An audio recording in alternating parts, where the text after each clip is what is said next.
Okay, so we're heading back to the kitchen with another staple from our family menu. It's Tofu Sour Cream with Jorin and Aria. We've tried some of the commercially available vegan sour creams and we don't like them.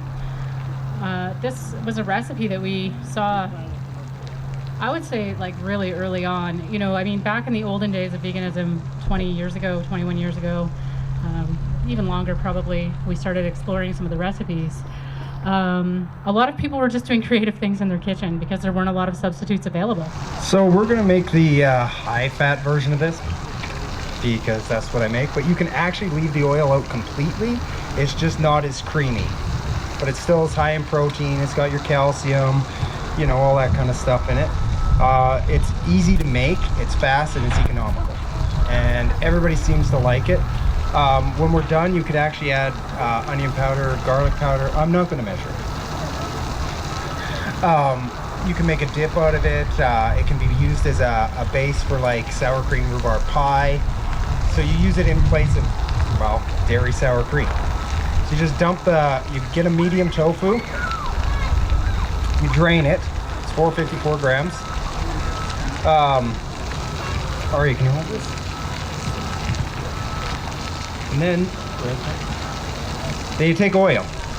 I say a quarter cup, but it's that much. Because I actually don't use measurements. It's about 3 tablespoons of lemon juice, but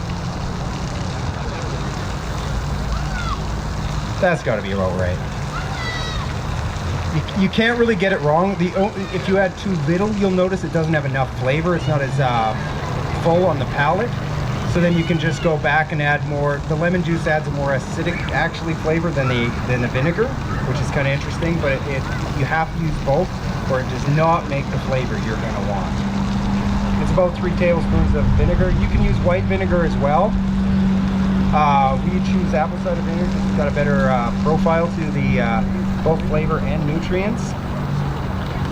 It's about a quarter teaspoon of salt, but there again, I don't measure it.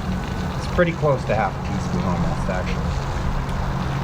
The sugar is, you just want enough sugar to kind of balance out the flavor, because if you add too much, it will be sweet, so it really is just a pinch.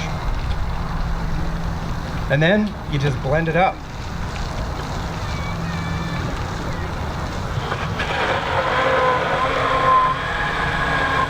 Can you get a container out of that?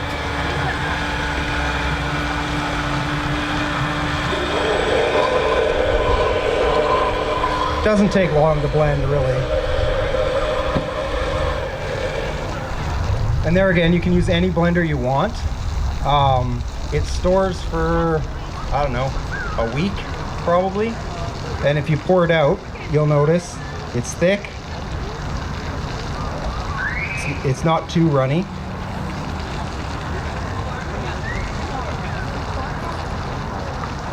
Like I say, you can add like a garlic powder. If you want to grab garlic powder, you can just mix it in. You add to your taste. Garlic onion powder. You can use like any other flavorings you want. If you want a dill flavored chip dip or whatever, you can always add that.